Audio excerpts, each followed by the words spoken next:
Please take your seats and silence your phones. The session will begin shortly.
Please take your seats and silence your phones. The session will begin shortly.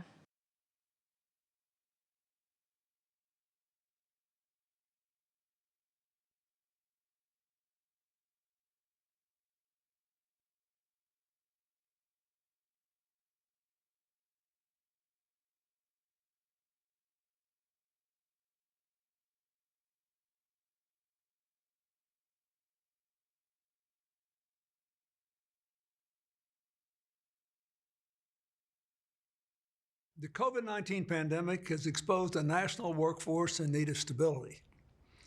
Unemployment levels soared early in the pandemic, and even when businesses began humming again, we saw a mismatch of skills and job openings. While businesses seek an engaged and reliable workforce, many people, particularly in marginalized communities, are excluded from work opportunities that offer them dignity and a decent livelihood. Today, I'm proud to announce a commitment by Everest Group to address this employment challenge in the global services industry. Together with its partners, Everest Group will help businesses hire, train, and retain a more stable workforce through impact sourcing, the hiring of traditionally marginalized workers, including women, young people, economically and socially disadvantaged individuals, and people who are underemployed and unemployed. By committing to impact sourcing, employers have access not just to an expanded talent pool, but also to one that demonstrates lower levels of absenteeism and attrition. Impact sourcing is more cost-effective than outsourcing arrangements, and most important, provides career development opportunities to people with limited employment prospects. In short, these arrangements benefit everyone. Over the next 3 years, Everest Group is committed to helping industry partners grow the impact sourcing workforce from 350,000 to 500,000 full-time equivalent workers in the United States. To do this, Everest will work within the impact sourcing ecosystem to develop job readiness programs and encourage incentive programs and hiring mandates that expand opportunities for both employees and employers. The concept of impact sourcing was introduced a decade ago as a way to reduce and unemployment in developing countries. Now we see it gaining momentum throughout the world as businesses enhance their outreach to talent that has historically been left behind and left out. Going forward, this hiring model has the potential to drive business efficiencies and social justice in any location and any sector. So congratulations to Everest Group on this important commitment to action.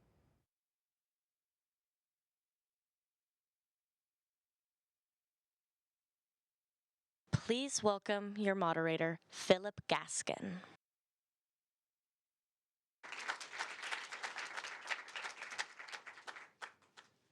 Good afternoon, everyone.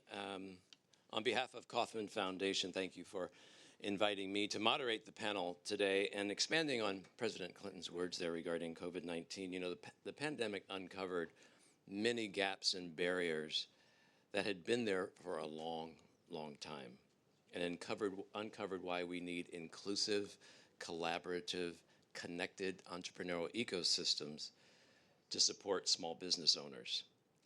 Far too long, women, people in rural communities, Black Americans, other people of color, and so many other demographics in the United States and around the world have struggled to gain the opportunity, the funding, the knowledge, and the support they need and deserve to start, grow, or sustain a business.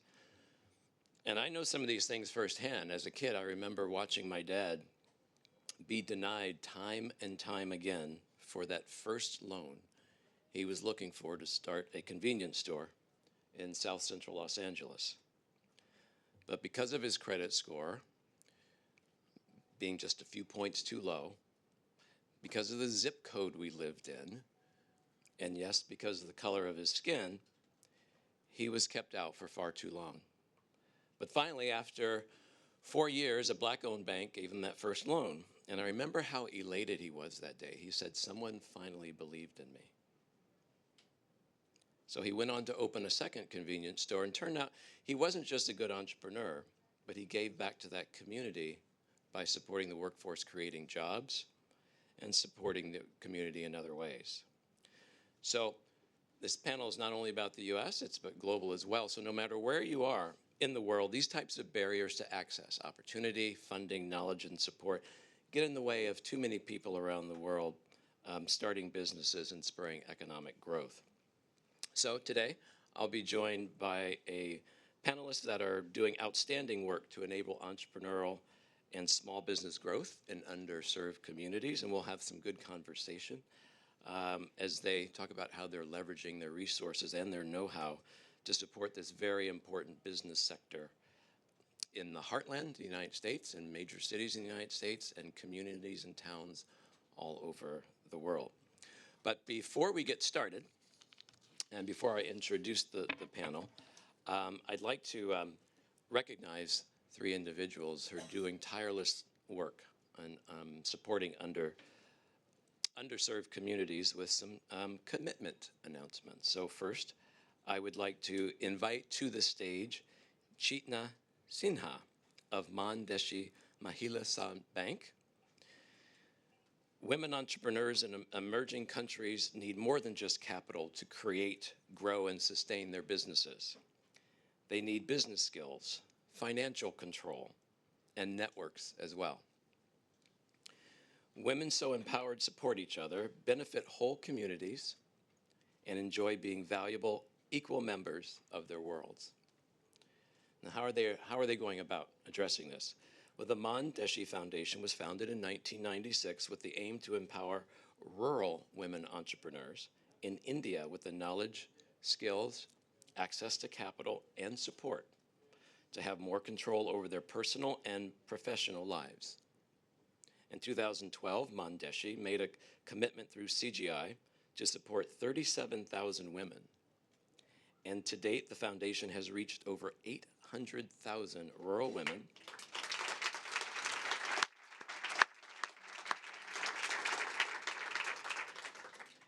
through its business schools, chambers of commerce, community radio, and microloans in partnership with the Small Industries Development Bank of India under India's Ministry of Micro, Small, and Medium Enterprises.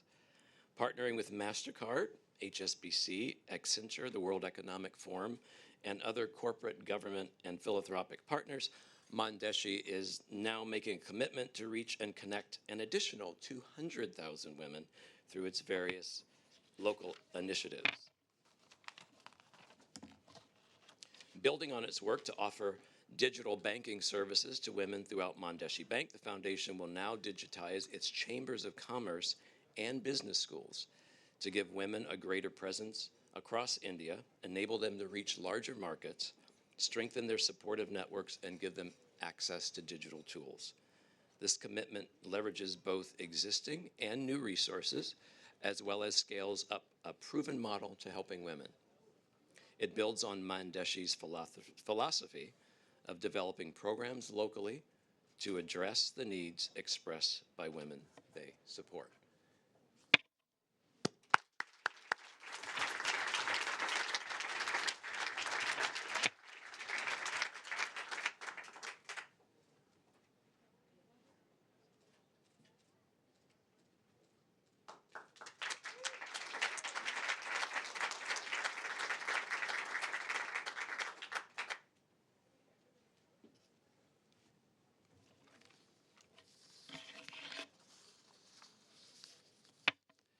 Next, I invite to the stage Bulbul Gupta of Pacific Community Ventures.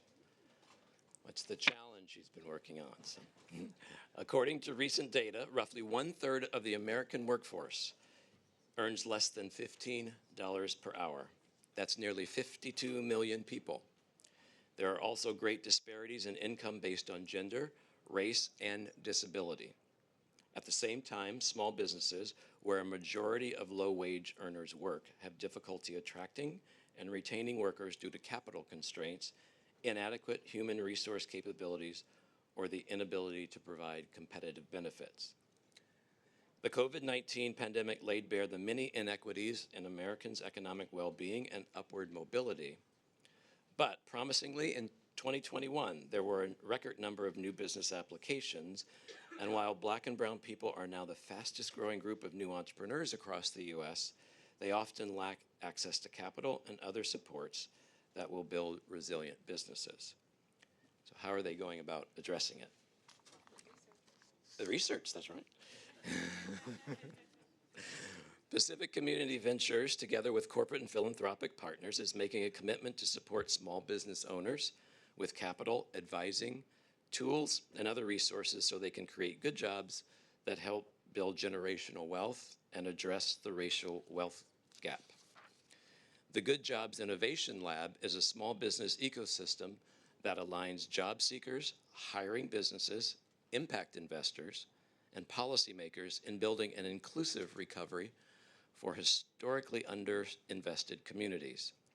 Through research, improved program design, thought leadership, technical assistance, and the community and the commitment will motivate and enable job creation and success, particularly for entrepreneurs of color, women, immigrants, and refugees. Please join me.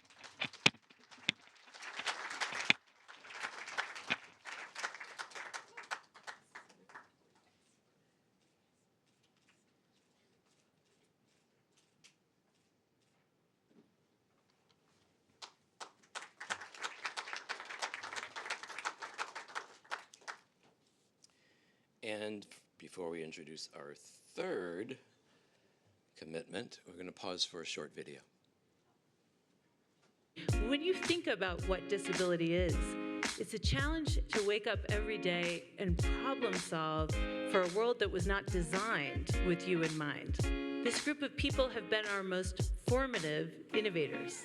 And yet, this population has been traditionally overlooked by venture capital. There is a 1.5 billion person population of people who have and identify with disability in the world. And so this is the time to find this rising entrepreneurial class of people with disabilities and allow them to access the capital that will move markets. That's why we're announcing the Moonshot Disability Accelerator Initiative.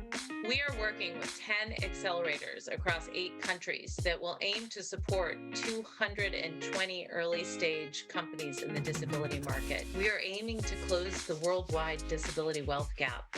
We're backing founders with disabilities and leaders. I'm really excited about the Moonshot initiative because it provides capital at a very early stage to help social entrepreneurs to be able to de-risk and prove out their business models. And those that succeed then become very good candidates for traditional capital. After the Moonshot catalyzes the ecosystem, Enable Ventures intends to make market rate investments to help scale these next generation breakthrough companies and drive impact. There's about a $2 trillion annual loss to global GDP due to exclusion of people with disabilities in the workplace. So not only is it a tremendous market opportunity, but it's underserved. If we're looking at where we have possibility for growth to drive new value in terms of macroeconomic potential, this is the group of people that are not in, and they need to be. We're very excited to be in this space and to bring truly underrepresented founders access to investment capital to close this wealth gap.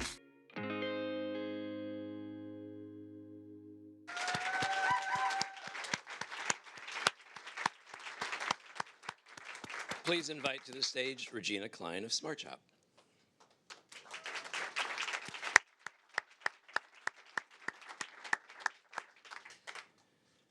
The challenge SmartJob is working on, as we just saw, over 1.5 billion people around the world experience some form of disability. That's 15% of our global population, and it's even higher in developing countries. People with disabilities have worse health overall, lower levels of education and employment, and higher poverty rates than those of the general population. And conversely, poverty can increase the risk of disability because of poor nutrition, inadequate access to health care, unsafe working conditions, and unsanitary environmental conditions. According to recent data, roughly 50% of people who live in poverty have disabilities. Many people with disabilities have other underlying health conditions that make them vulnerable to both contracting COVID-19 and experiencing its most severe symptoms. School closures have prevented children with disabilities from accessing meal programs, assistive technologies, recreational programs, resource personnel, and various hygiene programs. And information about the symptoms and prevention of COVID are not typically made available in Braille or through sign language, captions, or graphics. The pandemic has shined a very harsh light on the diminished prospects for persons with disabilities and the vicious cycle of disability and poverty. And so how are they addressing this? Smart Job and Enable Ventures, in partnership with JP Morgan, are making a commitment to close the disability wealth gap and building a thriving entrepreneurial class of people with disabilities worldwide. Together with 10 accelerator partners across 8 countries, they will mentor and support 200 early-stage companies around the world that advance principles of inclusive and universal design and accessibility, develop the next generation of assistive technologies, and support entrepreneurs with disabilities to remove barriers to full participation, autonomy, and freedom. This commitment will serve as a global hub for capital, support, and connections to enable persons with disabilities to engage with their physical environments, communicate, access the resources that they need, and participate fully in the 21st century workplace. This global initiative will work to build a thriving global ecosystem for disability entrepreneurship that contributes to capital markets, enables people with disabilities to access technology, solutions, and wealth, and contributes to our collective progress. Please.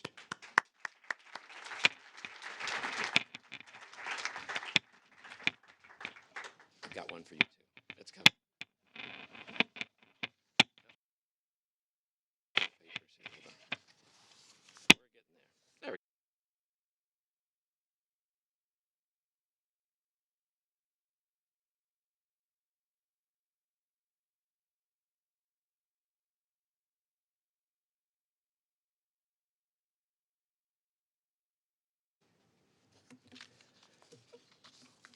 Right. For the next part of our show, I'd like to welcome to the stage our panelists. And first, we have Melissa Bradley, founder, 1863 Ventures. Steve Case, chairman and CEO of Revolution. David Holt, mayor, Oklahoma City. Shamina Singh, executive vice president, sustainability, and president, MasterCard Center for Inclusive Growth, and myself. Please join. Please welcome the panel.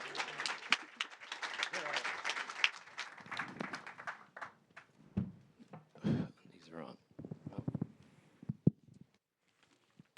So, Melissa,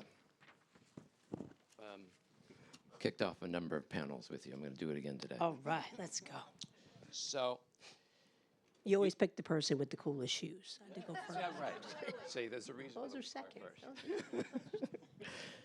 So you've been doing entrepreneurial ecosystem work for more than 20 years, right? Under many capacities as an entrepreneur in government, an investor, and pulling, as I say, pulling different levers for entrepreneurs of color. And you've most recently founder and general partner of 1863 Ventures, which is an accelerator for what you call the new majority founders. Can you expand on what's your investment thesis, and why is it not only a moral imperative but an economic imperative? Sure. So I think there's a couple of things. One is that data is finally surfacing to show, I think, what hopefully most of us already recognize is that if you do not allow everyone to equally participate, there is a real opportunity cost to the entire country, if not to the world. And so you have reports like Citi that came out and said racism has cost this country $16 trillion. You have a report like AEO and the Tapestry Project that talked about, due to the underinvestment in particularly black founders, we're losing over $1 billion in GDP. So as someone who, for the most part, is proud to be an American, I recognize that our economic future is predicated on people who look like me. But when it's time to access capital, when it's time to try to build scalable businesses and not just, no disrespect, but home-based businesses, the opportunities do not exist the same. And so for me, it's important we talk about the term new majority. I don't use the word minority, first of all, because people have called it the majority all over the world. I recognize some people are uncomfortable with that. Oh, well. But it's a fact. I'm a finance person. I want to deal with numbers.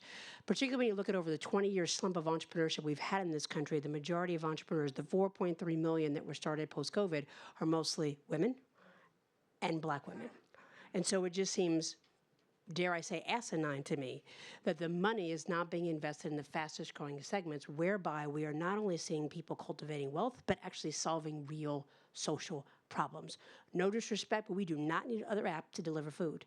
But what we do need is an app that may deliver food to the homeless. What we do need is an app that will actually help overcome some of the biases in education that continue to perpetuate the racial wealth gap. And it's unique because what we find is because of our connection to community, often because of the circumstances, the majority of our businesses are well intended from the get-go to figure out how to give back. And so when you put in fastest growing segment, intention to give back, solving real social problems, the undergird of the economy, it just makes complete sense to begin to focus there. And so our thesis is that if we invest in those businesses that we actually know something about, that we have a connection to both a social, economic, and moral imperative, we significantly de-risk them through content, community, and capital, and we stay with them for at least 18 to 24 months while opening up markets, we can see a difference. We have been around for 5 years. We've served over 3,000 entrepreneurs. We've created over 4,000 jobs. The most significant statistics, we've generated $1 billion of new revenue by those companies in just under 5 years.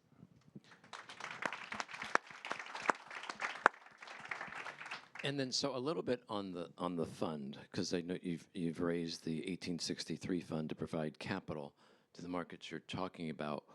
What was the type of capital and access to capital and that structure and/or structures that was needed that they could not otherwise get? Yeah. So, I'm a serial entrepreneur, and so it's really hard for people who look like me to raise money. And if we do, and we're lucky enough to do so, usually by round 2, we are nowhere on the cap table. So it's counterintuitive to this idea of wealth creation. So we intentionally created a fund because we thought CDFIs would open their doors and invest in them. Time was too long, and $100,000 was not significant enough for others. We thought venture capital firms with $500 billion post-COVID being to Black GPs would manifest, and it just didn't. So we've decided to do revenue-based financing, recognizing that the majority of Black and brown entrepreneurs sit in 5 sectors. Only one of them is tech. The rest of them are typically based on some distribution system. These are cash flow businesses who struggle to get to profitability because of the, I would say, predatory nature of typical loan products. So we provide capital to them that they pay back month over month, assuming they make money. Right now we have a 100% repayment rate, and of our portfolio, about 10% have already paid us back ahead of schedule. And we find that not only is that useful for wealth preservation within the founder set, but it's also significant in their ability to have flexible capital to move and grow fast. So we have partnerships with the Walmarts and the Targets of the world. If we can get somebody into 20 stores with about $400,000, $500,000, and they're successful and we are by their side, they can get to 200 plus stores within 6 to 9 months. And if we did not do that for them, they would never be able to make any money on the 20 stores because the hard money lenders would charge 25 to 30%, if not more than that. So we filled the gap in terms of risk management, we served a gap in terms of dilution, and we served a gap in terms of having flexible capital to be able to accelerate their growth. And so we're talking about funding and other type of barriers just in that. One of the other barriers out there for too many people is where they live, is the geography. And Kauffman Foundation is in the middle of the country, which some people say is flyover country and things like that. But I often say that if you're in the middle of a state or you're in the middle of a country, you can be flown over.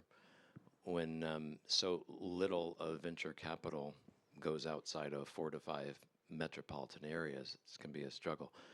So, Steve, I know you've been working tirelessly in the area of looking at other parts of the country. So, staying on the investment thesis, what's the investment thesis behind Revolution, and particularly the rise of the Rest Fund, and when did you know you'd be able to find investment-worthy companies outside of the major startup hubs? Well, this me goes back over a decade when I was asked by President Obama to chair an initiative called Startup America Partnership that was funded in part by the Kauffman Foundation. So it got me traveling around the country trying to understand what's happening in terms of entrepreneurship regionally. And I was shocked, to be honest, in terms of the opportunities we saw, which were pretty compelling, yet the dearth of venture capital funding those companies. And as you referenced, that 75% of the dollars go to just 3 states, which is insane. California, New York, and Massachusetts get 75%. The other 47 states get 25%.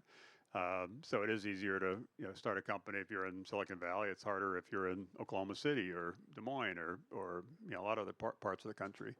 And so that got us focused on this. Well, how do we level the playing field? How do we create more opportunity for more people in more places, in the process create more jobs, which is the other surprise, at least to me a decade ago, was the role new companies played in job creation. That small business is important and big business is important, but new business is more important, companies under 5 years. That's where most of the jobs were coming from.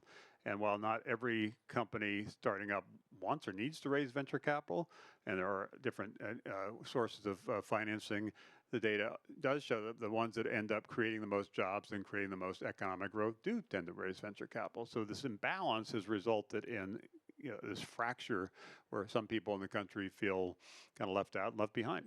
So we started doing these bus tours. That led to our first Rise the Rest fund about 5 years ago. We've now made 200 investments in 100 different cities, and we're generating top quartile returns. So we're proving that you can invest in places that most people, or at least most venture capitalists, aren't paying attention to, and generate great returns. And in the process, also give those communities a little more of a sense of hope and possibility. And one of the things that is, I guess, if you're looking for a silver lining in what's been a tough couple of years with the pandemic, it's that there has been a little bit of a rethinking, a little bit of an unlock where now, some people have decided to move to other places, and how you live and how you work and where you live and where you work and so forth has shifted in potentially a fundamental way, which creates opportunity for these places that didn't exist before. So I think the challenge for all of us is how do you capitalize on that, seize this kind of moment really turn into more of a movement so we can level the playing field, not just in terms of people, as Melissa said, which is obviously a huge problem as well, but also in terms of place. So everybody, everywhere, ultimately has a real shot at the American dream, and every community can benefit from innovation as opposed to just sometimes be hurt by it. Yeah. One of the things we hear in the Midwest sometimes is, well, prove it to me. What type of companies actually start and do really interesting things in the Midwest? And it's quite a bit. But any examples of those that you've seen, startups? Well, first of all, that's a great unusual places. Great setup for there. Well, got all this promote. New book, Rise the Rest, comes out next week from Simon & Schuster, and I wrote it for partly because some of these stories are remarkable. It's dozens of entrepreneurs in dozens of cities doing dozens of amazing things, and most of those stories you've never heard of. Most of those cities you never thought of was a startup community. And I also thought it'd be a way to accelerate kind of this idea of creating a movement of, kind of documenting what's happening, showcasing what's happening, and getting other people to pay attention to what's happening. So those who don't have your phones out, please go pre-order it on Amazon so we help come out with a bang and create this momentum. A few examples, not too far from you in Arkansas. Actually, a company that is also talking right now called Acre Trader in Fayetteville has created a platform to allow people to buy and sell interest in farmland. And he actually started in San Francisco, but thought if he was going to be in the business of creating this investing platform for farmland, better to be in Arkansas. And in Chattanooga, we invested in a company called FreightWaves that created kind of like a Bloomberg data system for the trucking and logistics industry. I didn't know this till I went to Chattanooga, but some of the biggest trucking companies in the country are headquartered in Chattanooga. So if you're creating that kind of company, that's the best place to be. There's one in Baltimore called Catalyte that uses AI to identify people's talent, aptitude for coding, that maybe nobody ever told them when they were growing up they could be good at this. And so they use this as a screening technique. And if you basically pass a kind of a test, then they give you this training. And there's stories of like UPS truck drivers who had no idea this was a career path for them, getting on this trajectory and getting 2, sometimes 3 times greater salaries because of what's happening in that place. Or in another company here in Richmond, Virginia called Temper Pack is trying to rid the world of styrofoam, which is really bad for the environment, by creating sustainable packaging solutions. They now have 700 employees in Richmond, Virginia. I could go through dozens and dozens and dozens of these stories, and I think they will surprise you. I think they will surprise people, and also give people a sense of hope that, it is possible. If you have an idea, you actually can turn it into something. You don't have to leave your town to go to the coast. You can do it, where you live. Mm-hmm. Absolutely. So I'm crossing out my third bullet question, which was, you have a new book coming out called Rise to the Rest. You can say it again if you want. That's Got okay. ahead of that one. We've been talking about the U.S., and now we're going to turn the stage to the world, to global. Shamina, what is some just lessons globally that you have seen in your role at MasterCard? Majority of us are talking about enabling entrepreneurial growth in the U.S. in underserved communities, but you have a global footprint, right? Can you share some of the innovations happening outside of the U.S. context as it relates to this? Yeah, sure. And I mean, no better setup than that one of our partners made a commitment today. So Mandeshi Bank.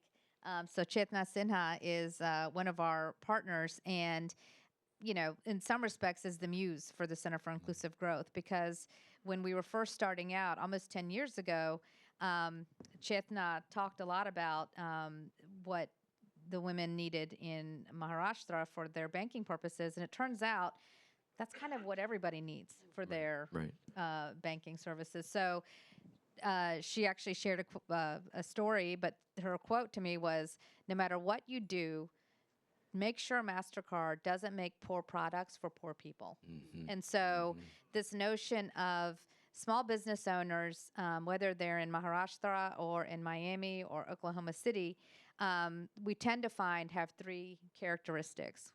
One, you mentioned, is access to capital. The other is access to digital. And the other is access to training, know-how, and networks. And so depending on your situation in any of these markets is sort of how we try to work with entrepreneurs to construct the right enabling mechanisms for them to grow and succeed. So going back to your first, what you talked about with your father and his convenience stores, credit scores are very much of a United States and developed market construct. In emerging markets, they're still being developed. And so what that means is you're provided a little bit of innovation. One of our programs in Africa that we partnered actually with Unilever on sort of tried to create these proxies for credit scores so that we could get lending to small business owners at reasonable interest rates. And I'll just say one thing about that. We went to Unilever and said, listen, in Kenya, you have 46,000 small mom and pop shops that buy from Unilever regularly. They have a problem in that they can only buy enough to sell in one day because that's the only amount of capital that they can afford. Why wouldn't we work with Unilever to help them analyze the buying behavior of these mom and pop shops on their platform using MasterCard data and data analytics, and then bring our partner in, Kenya Commercial Bank in this instance, to recognize that behavior as a proxy for a credit score, create an account, and then lend at a very low interest rate. What we've seen in this program now is being replicated in many other countries, but what we've seen is that at a minimum, the revenue increase for the mom and pop shop is about 40%, almost immediately. But that requires get capital. It also requires go digital. So we work with them to digitize some of their backroom behaviors, but then we actually help them grow access and know-how. So there's an enormous amount that we invest from the philanthropic side on training and know-how. So those are the types of things. And so if I can stay on digital just for a second, because it's talked about so much. What are the challenges in the digital process in getting entrepreneurs onto either into platforms or access to it? Well, I mean, if you think about it, and unless you're an entrepreneur that's really interested in doing something digital, you want to just do your work.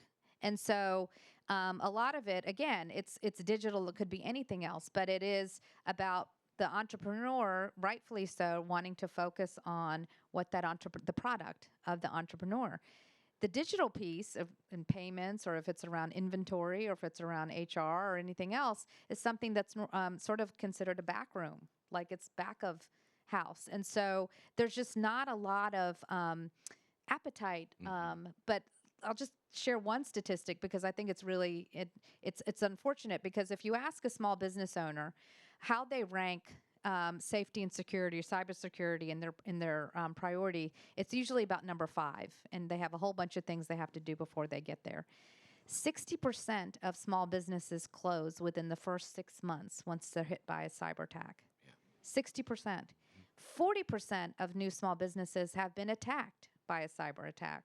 So if you see that only 5% consider it in their top 5, 60% close down after 6 months, within 6 months of being attacked, and 40% are being attacked, then you can start to see why it's there is a disconnect between, in this case, cyber, but the notion of digitization and the things you have to pay attention to as a business owner. Wow.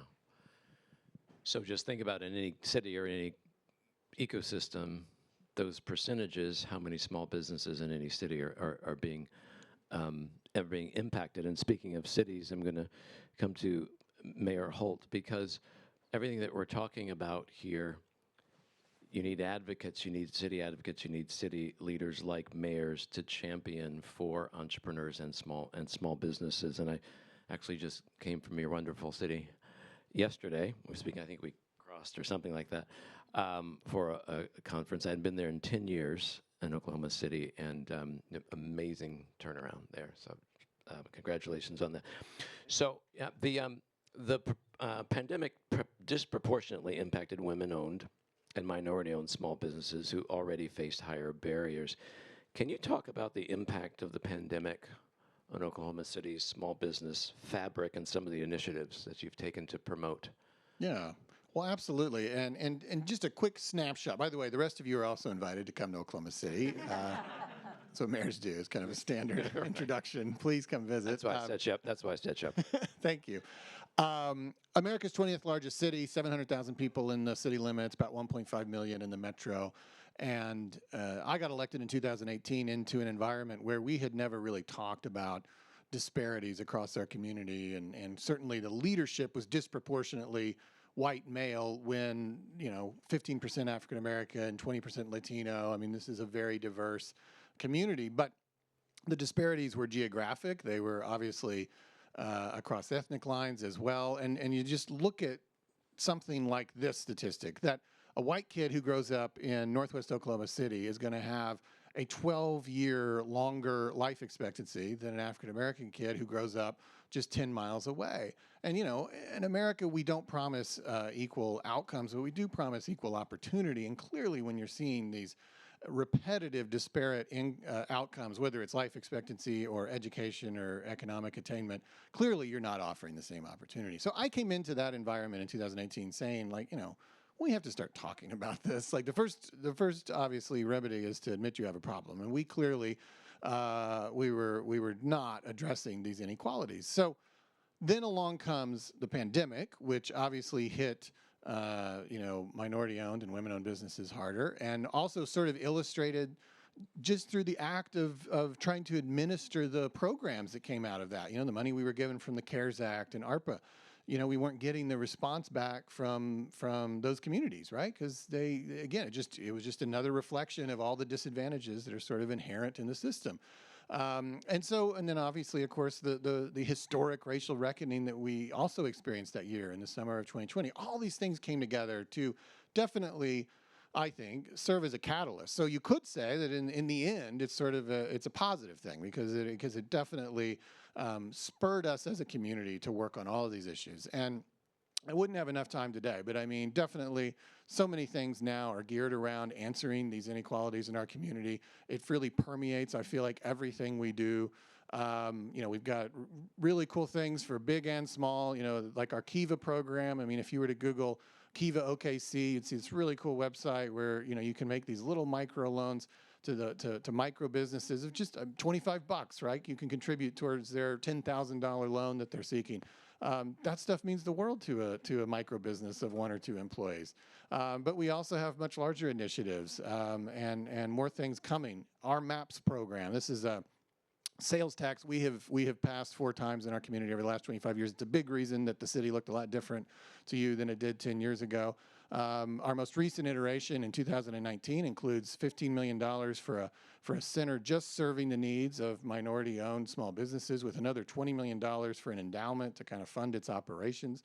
You know, that's a great commitment. We're also working on the geographic side of things. So we were talking about geography. So I'm very conscious and appreciative when people raise up cities like Oklahoma City, but it operates on 2 levels as well. That geography I was referencing a few minutes ago in terms of the disparate you know, life expectancy across our city just reflects the economic opportunities are not equal across our city. And you can see it with your own eyes when you drive down certain streets. So if you're not also focused, you need to have those programs that are really sort of blind to geography, but you also have to focus on making sure you're getting development into those areas. Unfortunately, we're very segregated due to redlining and many other societal trends. And so if you don't have that new construction, that new development happening in those historically black areas or historically Latino areas, then I don't think I mean, you kind of have to obviously answer these challenges on many different levels, and that's definitely one of them as well. So we've had some really spectacular and exciting developments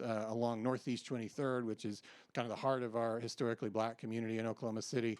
And it's small-time stuff maybe in the grand scheme of things, but again, to have a grocery store, a coffee shop, a hotel going into places like that where there's been no development for 40 years, it gives hope, you know, and you start to just feel all these things kind of working together, and you feel like there's a turnaround happening. So a lot of what you saw when you visited yesterday was the downtown and all that's very exciting. But next time you come, I want to take you to Northeast 23rd. I want you to also see that we're working really hard to make sure that success is felt across our whole community. So thank you for that. So, yes, please. How by the way, trivia, sometimes we think when we're in large cities like we're in today that cities in other parts of the country are small. Trivia for you. Square footage of square miles of Oklahoma City is 621 square miles. Los Angeles city limits is just over 500 square miles. It shows you how much he's got to cover there. It's a lot. So you're talking about place, and place is really important. How did you get sort of like the public and the private, how did you get everyone to come together? I heard there's a metropolitan-based program that I heard about when I was there yesterday. I'm just wondering, getting everyone that's got a role in an ecosystem together is really important. I'm just curious if any secret sauce there. Well, a lot of collaboration. Let me dig deeper on that project I described. It's called East Point, and I would encourage you to Google it and read about it later. But this was on Northeast 23rd, where there had not been a new building literally in 40 years, right? And the only thing that goes into places like this are like, you know, Family Dollar stores and, you know, plasma donation shops, right? I mean, there's just nothing happening in areas like this. And in comes, you know, some white developers, and sometimes that's not always the great outcome. And even when they're well-intentioned, you know, it can definitely feel like gentrification. But they came in and they introduced themselves to local black developers. And they really created a very strong collaboration that really ultimately favors, you know, financially and in leadership favors the black developers, but gets them, you know, connected to things that, you know, society had not allowed them to be connected to before. And these folks really work together well, but without public involvement, it still wouldn't have been enough, you know. And so the city comes in and we did TIFs for them. So, you know, tax increment financing, I'm sure you're familiar with that, but you know, that's where basically the extra property tax expected to be developed by, you know, expected to be collected by the development here would go back towards the project for, you know, X number of years. That's where the public side comes in. But we had to go farther than we normally do. I think we ended up, as a city, we're funding 15% of the East Point development, which is a little higher percentage than we would normally do. But again, like, you got to get outside your comfort zone if you really want to change some of these disparities that I was talking about. So all of this came together with, developers that would not have worked together in the past, meeting each other, working together, doing the right thing for this community, making sure that the businesses that are in there are Black-owned. You've got a Black-owned pizza shop, a Black-owned coffee shop, a Black-owned bar. You've got a little grocery store there in a community that used to drive 5 miles to get to the nearest grocery store. All of that's coming together, and now they got a proposal in front of us for a hotel across the street. And there's no hotels in this area, but it's going to be really cool, and it's going to take another TIF investment, though. And all of this, by the way, just won a Urban Land Institute Global Prize that, we don't get many of those in Oklahoma. And the other ones went to a $500 million park in Tulsa and a $1 billion office tower in downtown Oklahoma City. So this one is a fraction of that in cost, but has more heart than any of those other projects, and that was a really cool moment to see that validation. But yeah, it takes so much work to do something in areas like this when you've got, in the suburbs, you just got this kind of stuff popping up all the time, and you don't lift a finger to help it. But it is so worth it, and it is definitely a catalyst, and we're very excited about the future of Northeast 23rd as a result. And what I'm hearing is intentionality. So thank you for that. Staying on ecosystems. Yeah, please. Yeah. So Steve, how do you see it from your perspective on communities, entrepreneurial communities? What are the key ingredients for the best ecosystems to thrive, especially in smaller communities?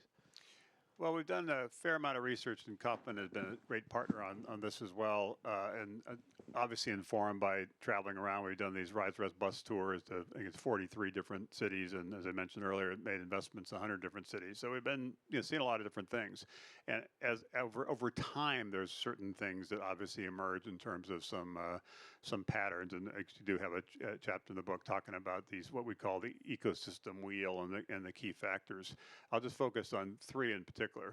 One, we've already talked about, which is the capital piece. How do you get more capital flowing to more people and more places? Still a big challenge, but some good news on that front. We did a report with PitchBook late last year, and in the last 10 years, 1,400 new regional venture firms were started. 1,400. All across the country. That's important because that initial seed or angel kind of even venture stage coming locally is hugely important. So a lot of work there, but some momentum on the capital piece. Second piece is talent. How do you slow the brain drain of people leaving your community and create a boomerang of people returning? And over the last several decades, a lot of parts of the country were a little hollowed out, where people felt not much is happening here. If you want to be part of the tech sector, startup sector, innovation economy, you got to go to the coast, usually go to Silicon Valley. And even though there's a lot of great universities in places, most of the graduates went someplace else. How do you slow that dynamic and then kind of win the battle for talent? And cities like the mayor are now competing not just to get companies to move there, but to get people to move there. And that's a fundamental pivot that's happened really in the last decade. And the pandemic, as I mentioned before, has been a tipping point on this, because some people, maybe a lot of people, are using it as an opportunity to rethink, and some people have moved and working remotely, but once they're there, they often find other things happening, and they join a startup or maybe create a startup. So the talent piece is also important. But the third, which gets less attention, also is critically important, which actually is the community itself and the culture and the collaboration of that community, because there still are a lot of parts of the country that are kind of cautious and risk averse. And if they hear an idea for a new entrepreneurial pitch, they'll focus on what might go wrong as opposed to what might go right. One of the great things about Silicon Valley, although I have my issues with them sometimes, is they think about the art of the possible. They think about that. And if somebody fails in Silicon Valley, they're not a failure. They just stumble, then learn something, and Right. get up and go again. In a lot of these communities, we need to create more of that, that confidence that the entrepreneurs are building the future. So those are some of the ones that we found. If you can, figure out ways to attract more capital, both locally and from other sources, if you can figure out how to win what's now this battle for talent, as we see a great resort playing out in the next, decade or so, and if you can figure out how to strengthen your startup community so it is more welcoming, it is more creative, it is more collaborative, it is more fearless, those are some of the key ingredients. Thank you. And so there are things that are solutions that are more iterative, and there are things that are more systemic. And changing the bigger system can be the challenge. Melissa, I want to give you this one. How do you drive systemic change, specifically as it relates to private investors? What can private investors do more different? You see why I gave that one to you?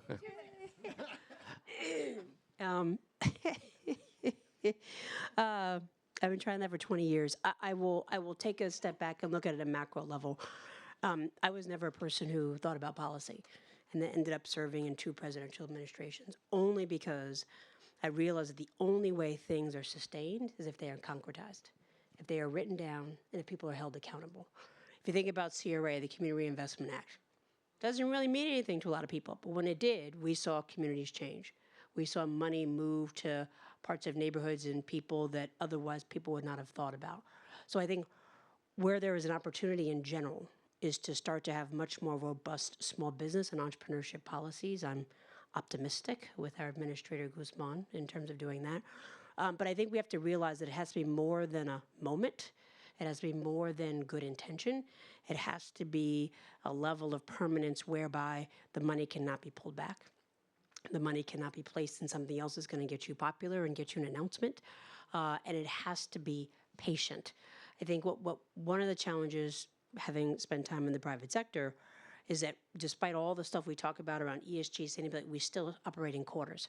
And there is nothing, not even our own mindsets, that are able to change in a quarter. So I do think that there's a role for government to play in terms of thinking about what are policies that would highly encourage. I think there's self-control and self-governance.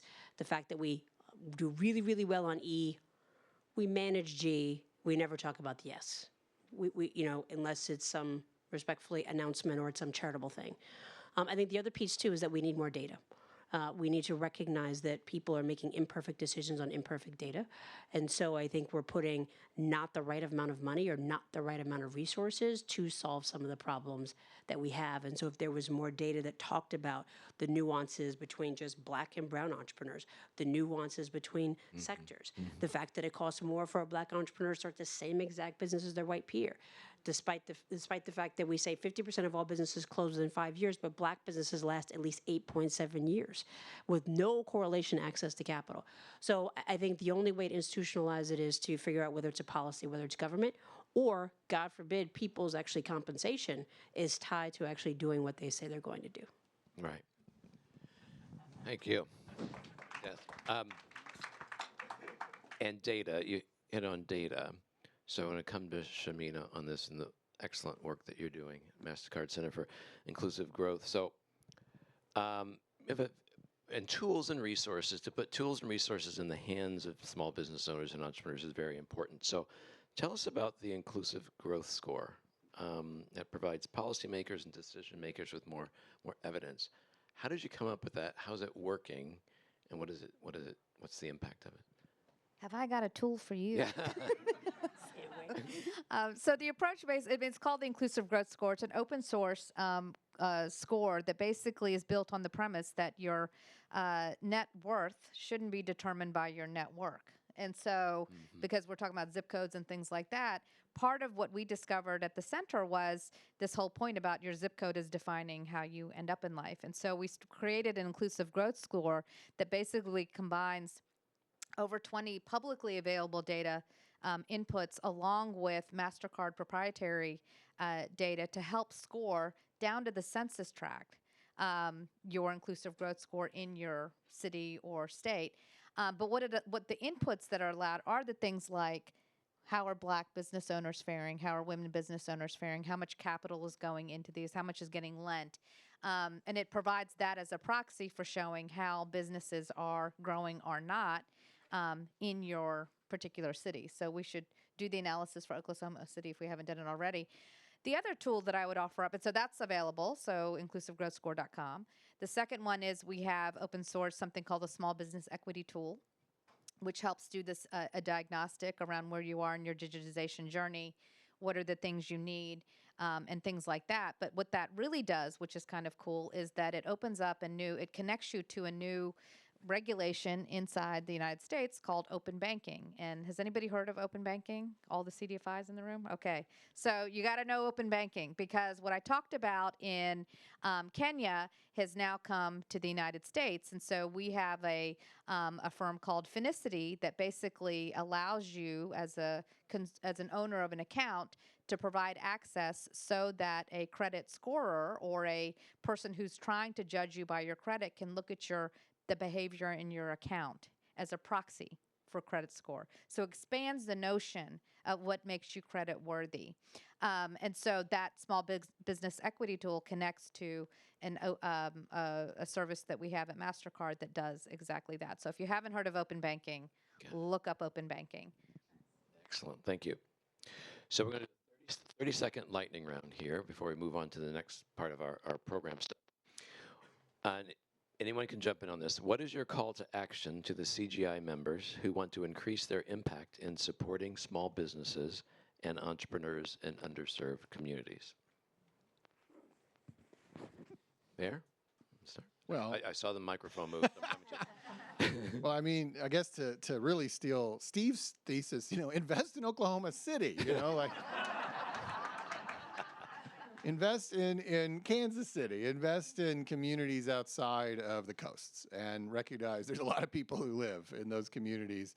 And then obviously maybe on the second level of geography, invest obviously in the parts of those cities that really need it the most. I mean, think of, okay, so you're a black-owned business in New York versus a black-owned business in Oklahoma City. It's like it's a double whammy. You're in Oklahoma City and you're a black-owned business, So don't forget, obviously, about the rest of the country as you think about the good works that you want to do. And maybe you lack a network, and if that's the case, just call me.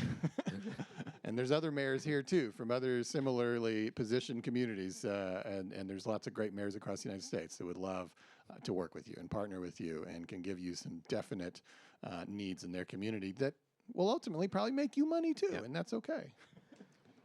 I know I couldn't give a mayor a 30-second limit, but no, thank you for that. It was excellent. Steve? Just help us spread the word that most people do not know what's happening out there. We need to get the word out. And really, as this panel has suggested, of course there's an issue of fairness that certain people in certain places have more opportunity than other people in other places, and we need to address that. But this also makes economic sense. These are going to be great investments. So getting people to not just think about it as from almost like a philanthropy side of things. Oh, certainly that's important. But from an investment side of things, I think that's really where the significant dollars will move when it shifts from being a problem to an opportunity. And if we can do that, I think we can create a more inclusive innovation economy all across the country. But it's going to take a lot of work, and everybody has to do their part. Shamina? I'd just say really quickly, getting back to President Clinton's remark this morning, every one of us has an ability to do our part. And so I would sort of say that wherever you're sitting, adopt this approach. Use your assets for impact. So for us at MasterCard, it's about leveraging the power of the network, the technology, the data analytics, and the capital to achieve major impact for small businesses. It could be a different 4 things for each of you, but the point is to think about what those things are for in your organization or you personally, and then understand how you can leverage those assets for impact. Melissa? I would say listen and follow. Stop telling us and leading us in the wrong direction. Small business owners, no matter what they look like or where they live, actually do understand how to solve problems. Get the hell out the way and let them do it.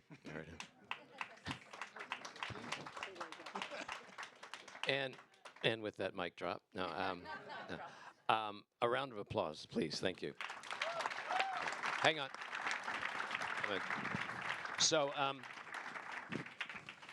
As we go to the next part and final part of the program, and shortly you're going to see a question, I believe, is going to come up on the screens. What we'd like to do is to keep the energy going, and just at your tables, is just talk about where we ended here, and what concrete actions can the CGI community take in the next year to help underserved small businesses and entrepreneurs recover. Free and open conversation with a little bit of commitment-mindedness. Really want to thank everyone for being here today. It was fantastic having you. And we have a question from the floor. Yeah, feel free. No, I was going to make a point. Oh, a point. Yeah, Oh, yeah, come on. Yeah. Where's my mic go? Thank you. My name is Robert Zolkowski. I'm the CEO of Conduit Capital. We've partnered with one of the largest CDFIs in the country, Community Reinvestment Fund. Frank Altman, the CEO, is supposed to be here, but his plane was delayed. Taking a page from Steve Kay's Rise of the Rest, we in CRF formed a new group called Rural Works to try to bring growth equity capital to rural communities in the U.S. We're out raising our fund. We just had our first close of $44 million, primarily from farm credits, and we're now raising money from community banks through their CRA applications. But I just wanted to do a shameless promotion. That's right. Rural Works. Thank you. And based where? Where? Minneapolis and Vermont. Minneapolis, Vermont. Very good. Very good. Anything else anyone would like to share? Any other questions in the back?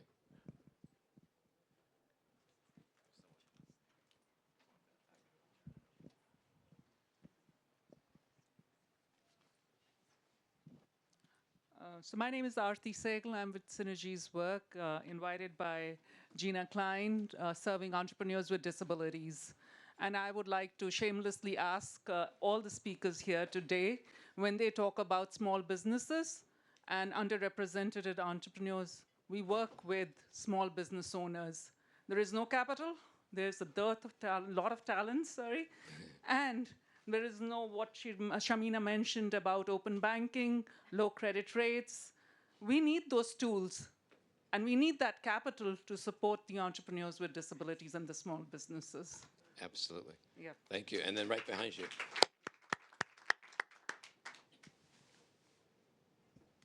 Thank you. My name is Wida Duncan. I'm the founder of Duncan Tree Foundation.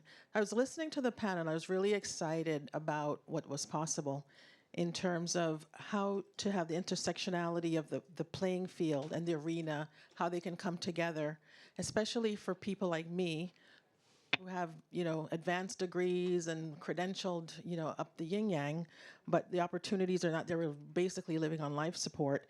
And, when I think about what I think what Melissa was saying in terms of, we have the answers, just, give us the support and get out of the way. It's almost like we need to deploy an army. Similar to Juneteenth, the slaves were free 2 years before, but they had no idea because they were all kept in the dark. So when I'm looking at, MasterCard, there has to be a way for corporate social responsibility to kick in where there's a top-down approach in terms of deploying people, for people like me who live in zip codes that are underserved, a founder of an organization, but there's no capital available to us. So there has to be a way, the data is there, find the 1099s, all the founders who are black, female, who look like me, who don't have access to networks or capital, so that we can solve the problem and give us take us off of life support. So that's an idea I have, how can we create a Juneteenth experience for people like me?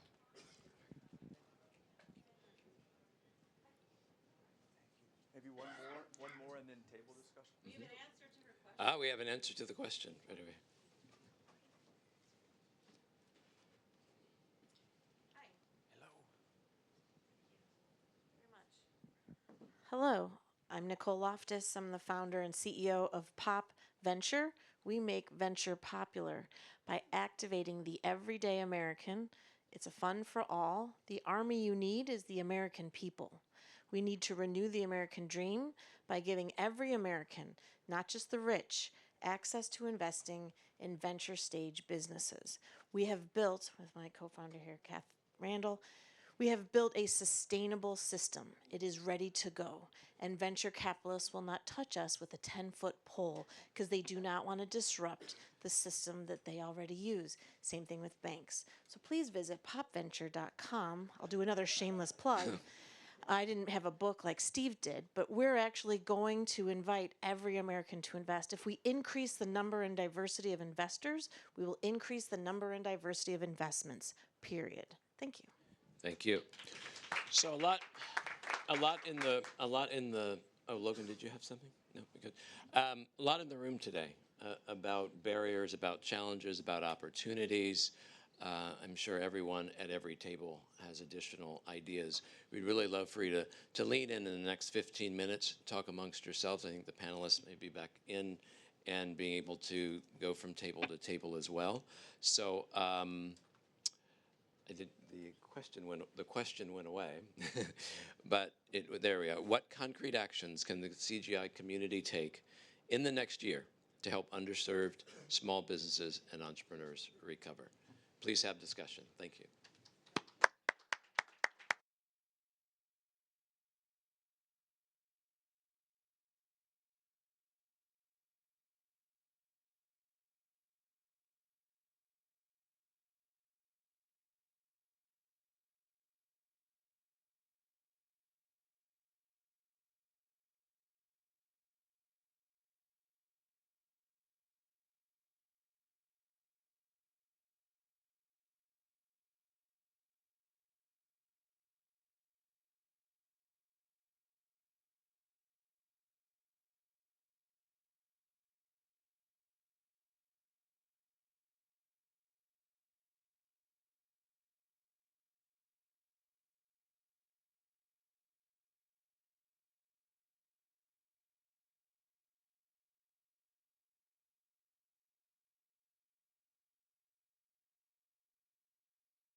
right, everyone, thank you so much.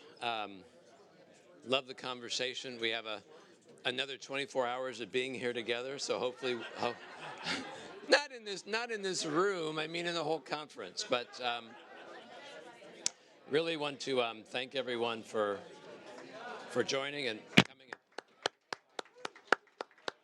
Good conversation, and keep the energy going. Thank you. All right.